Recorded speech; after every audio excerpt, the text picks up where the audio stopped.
दर्शकों नमस्कार।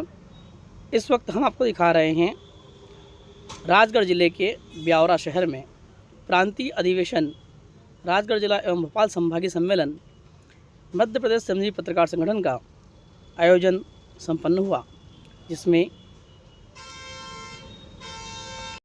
मंत्री नारायण सिंह परमार, जनपद अध्यक्ष जगदीश सिंह गुर्जर ब्यावरा उपस्थित रहे।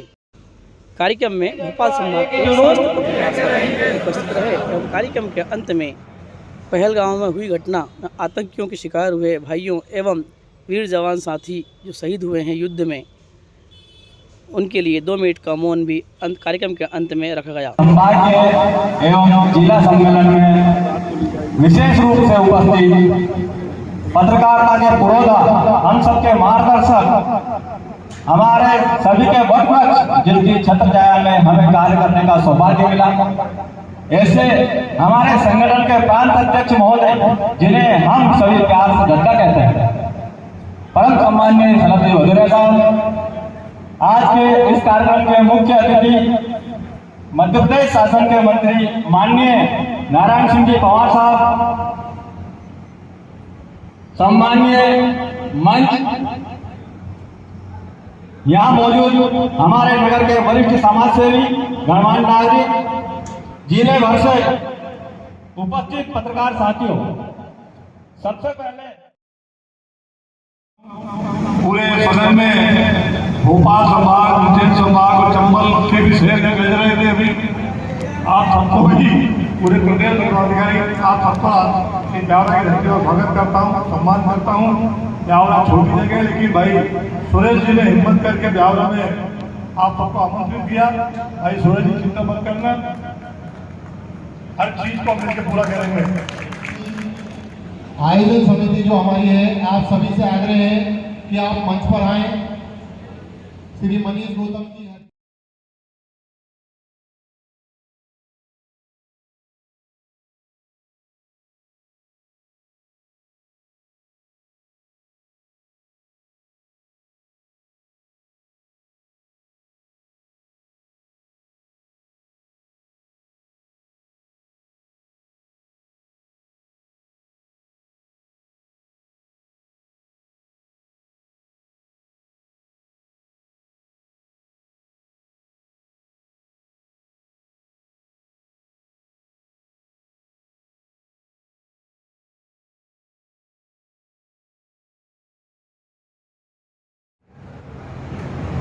हिम्मत से सच लिखो, हिम्मत से सच लिखो, चाहे बुरा मान जाए लोग, रो रो के बाद लिखने की आदत न डालना। साथियों, ब्यावरा में ये सम्मेलन सत्यनारायण जी वैष्णव जो आज प्रदेश के महासचिव हैं,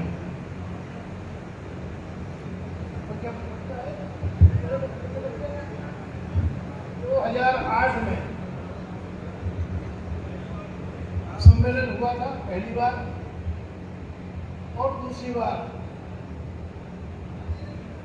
मुश्ताक नबी खान, राजेश भंडारी, घनश्याम शर्मा और राजेश जी के सत्यनारायण वैष्णव जी के अथक मेहनत से ग्वालियर में राजगढ़ कब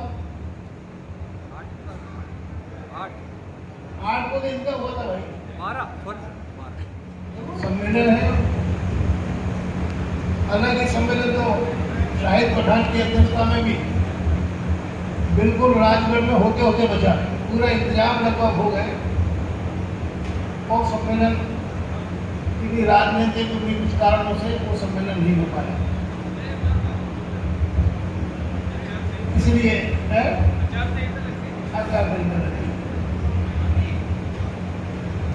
ये सम्मेलन के लिए निश्चित रूप से बड़ा प्रसन्नता का विषय है, और एक सफल सम्मेलन सुरेश शर्मा जी की अध्यक्षता में हुआ है, और उनको आप सबने सम्मानित किया, और मध्य प्रदेश श्रमजीवी पत्रकार संघ ने भी सम्मानित किया, और मेरी तरफ से भी उनको बहुत बहुत बधाई, बहुत बहुत धन्यवाद। सम्मेलन इतना अच्छा किया है मुझे भी लगभग बहुत सारी माला बना दी, तो मुझे गाली बकने का मन नहीं हो रहा है, तो मैं कुछ और बोलना मुझे आता नहीं। मुझे सिर्फ आप लोगों के आचरण बुरे लगते हैं, उन्हीं को यहाँ प्रदर्शित करना चाहता है।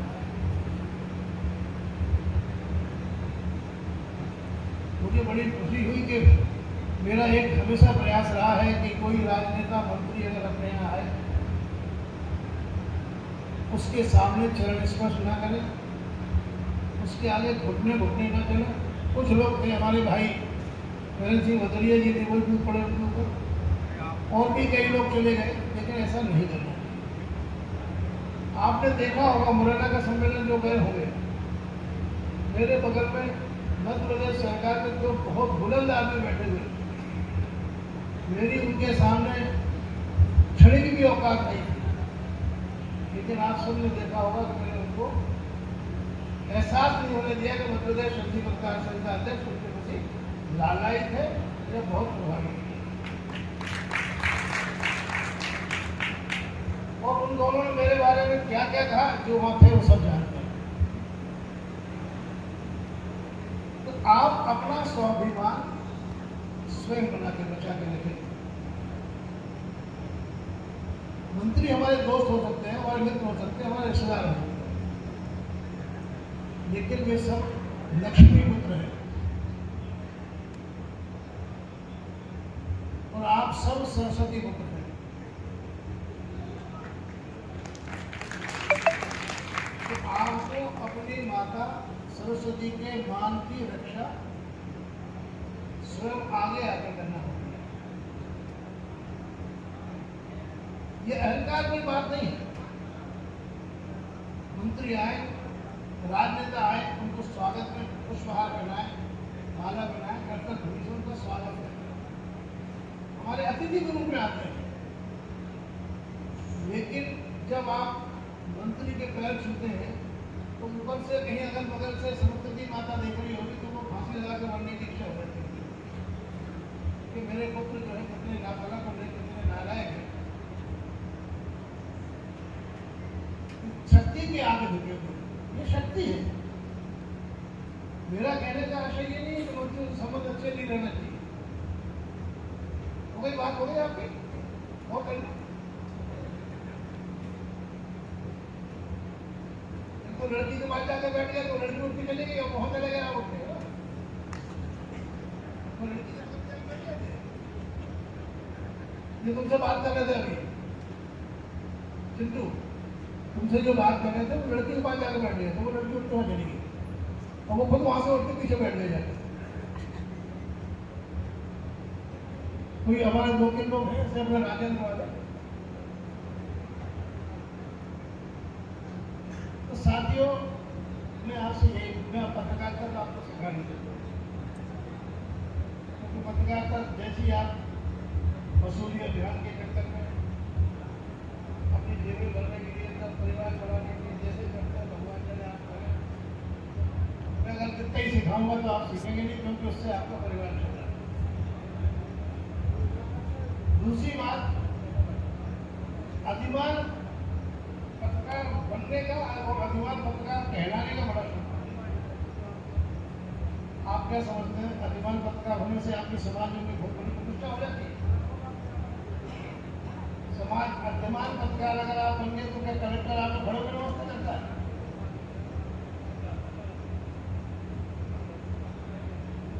जिस समाज की पत्रकारिता, जिस समाज में कुछ सुधार के लिए, समाज की मदद के लिए आपने पत्रकारिता की है, अगर वही पत्रकार, वही समाज आपको पत्रकार ही नहीं मान रहा है इश्तियाक भाई, तो कैसे हो जाएगा?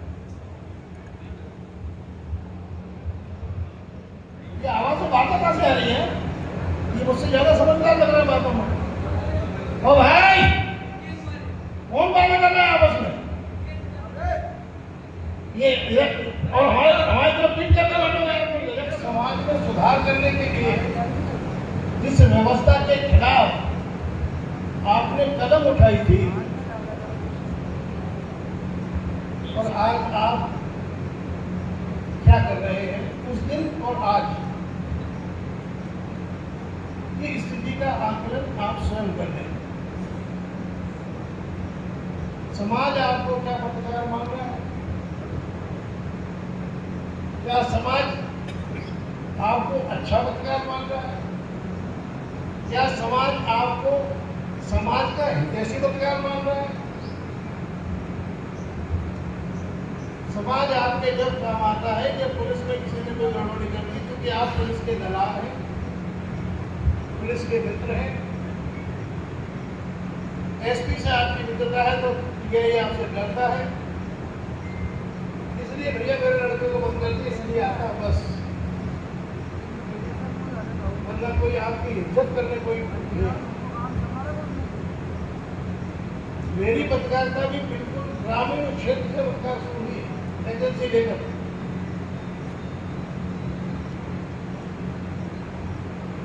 तो ऐसा नहीं है कि आप लोगों के स्तर की पत्रकारिता मैंने नहीं की हो, लेकिन मैंने बेरसिया की जब पत्रकारिता शुरू की तो एक डॉक्टर और एक टीआई को सस्पेंड करा दिया। हालांकि परिणाम स्वरूप में 3 घंटे खाने में रहा, बंद रहा।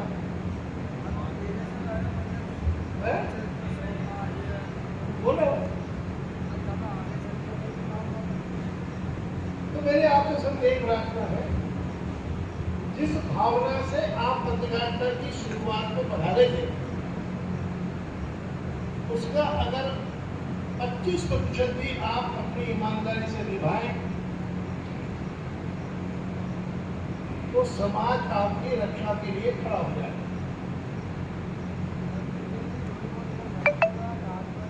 आप याद करिए, सिर्फ 20-25 साल पुराना कोई पत्रकार यहाँ बैठा हो, कमल खस यहाँ है, 25-30 साल उनको हो गए हैं, और भी लोग हैं यहाँ पत्रकार। आप ये उनसे पूछो कभी कि जब वो पत्रकारिता करने शुरू हुए तो क्या हाल है? इनके पास कपड़े ठीक से रहने के लिए कपड़े नहीं थे, लेकिन समाज में इनकी इज्जत नहीं थी। जब कमल खसिया उनके साथ के पत्रकार जब ब्यावरा में जो छोटी सी ब्यावरा हुआ करती थी, जूनी ब्यावरा से बाहर निकले नहीं था ब्यावरा, तो कमल खस और उनके साथियों को बड़े बड़े व्यापारी और राजनेता अपने बगल में बिठाकर फक्र महसूस करते थे, अपनी बातें शेयर करते थे, और इतनी बड़ी बातें भी शेयर कर देते थे जो नितांत पारिवारिक होती। मदद करिए,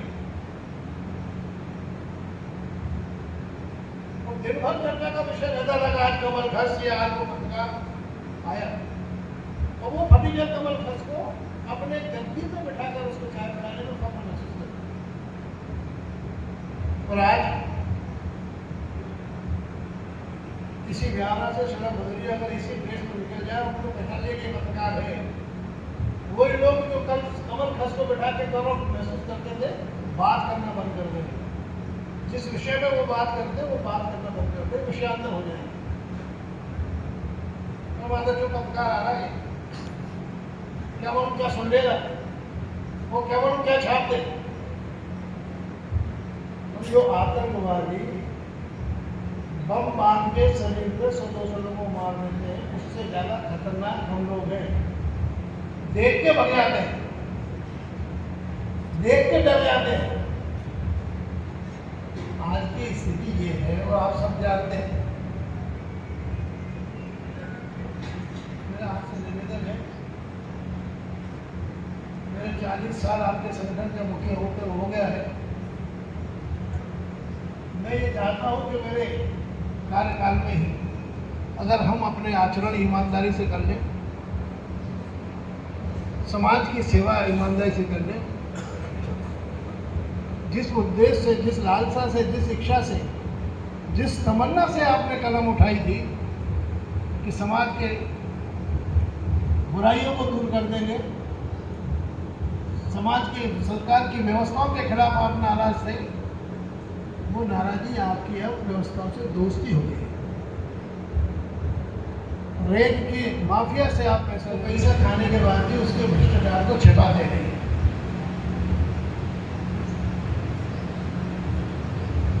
अभी आपने देखा होगा वीडियो केस चल रहा है, वीडियो देखे होंगे आपने, वीडियो वाले बहुत वीडियो चल रहा है। एसपी साहब ने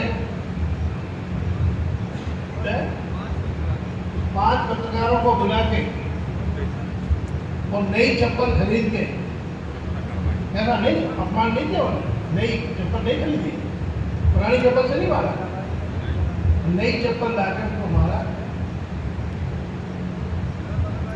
और दूसरे दिन डरा धमका कर केसी वापस ले लिया। हम सब लोग इस घटना की निंदा करते हैं। वो कैसे भी पत्रकार हो, क्या करते हो, ब्रेक मिलर थे, ये थे, वो थे, गंदे से गंदे हो, लेकिन क्या पुलिस को इस तरह की हरकत करने का अधिकार है? लेकिन ये समस्या है, कहीं की अपन को मालूम हो जाती है, कहीं की अपन को मालूम नहीं होता। इसलिए मेरा आपसे निवेदन है कि स्वाभिमान, अपने स्वाभिमान की खुद रक्षा करें। पैसा तो रंडिया भी कमा लेती, लेकिन आप अपने परिवार को इतने गंदे कलेक्शन से पैसा न कमाएं। 1 जून की रोटी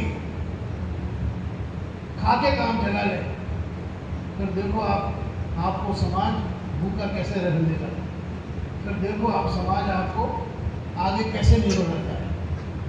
अगर ये आपकी आदतें सुधर जाए तो किसी गुंडे में, किसी राजनेता में, किसी पुलिस अधिकारी में आपके खिलाफ कार्रवाई करने की हिम्मत नहीं होगी। गुंडा कोई आपको मारने आ रहा है, आपके ऊपर हमला करने से पहले समाज दुकान पर कुछ तो लोग आपके सेवा में आ जाएंगे, लेकिन आपने उन्हीं की स्थिति कर रखी। उनका मकान क्यों बन रहा है, उसी में लगे नहीं, 100 रुपये लेने की चक्कर में। हर चीज आप चंदाखोरी से कर रहे हैं।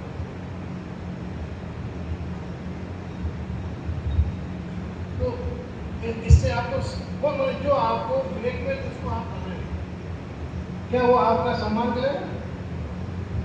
वो आपको और बुराई करवा के पैसे भी देगा क्योंकि वो चोर है, लेकिन बाकी लोगों में आपको ब्लैकमेलर के रूप में प्रचारित भी कर देगा। आपका भरोसा, और बल्कि समाज में आपका भरोसा उठ चुका है। आप नेशनल मीडिया को देखो, कौन कर रहा समाज की बात। परिजनों, जो हमारे पत्रकार परिवार के साथी भी इतनी असमय किसी कारण से मृत्यु हो गई है, उन सब के लिए हमें श्रद्धांजलि सभा का आयोजन करना चाहते हैं। आप सभी लोग अपने स्थान पर खड़े हो जाएं, 2 मिनट का मौन धारण करके उनको विनम्र श्रद्धांजलि अर्पित करें। मंच पर भी सभी अतिथि खड़े हो जाएं, 2 मिनट का मौन धारण करें। पहलगांव में जो आतंकवादियों के शिकार हुए, जिन्होंने आतंकवादियों के बेरहमी से उन लोगों की हत्या कर दी है, सीमा में जो इस युद्ध की परिस्थिति में जो लोग शहीद हुए हैं, उनके लिए दुनिया भर में जो पत्रकार हमारे मारे गए हैं, उनके लिए वो पहलगांव में जो हमारे नागरिक, यात्री, पर्यटक जो आतंकवादियों द्वारा मारे गए, उन सबकी आत्मा की शांति के लिए हम 2 मिनट खड़े होकर मौन धारण करना चाहेंगे। पूरा धारण करें।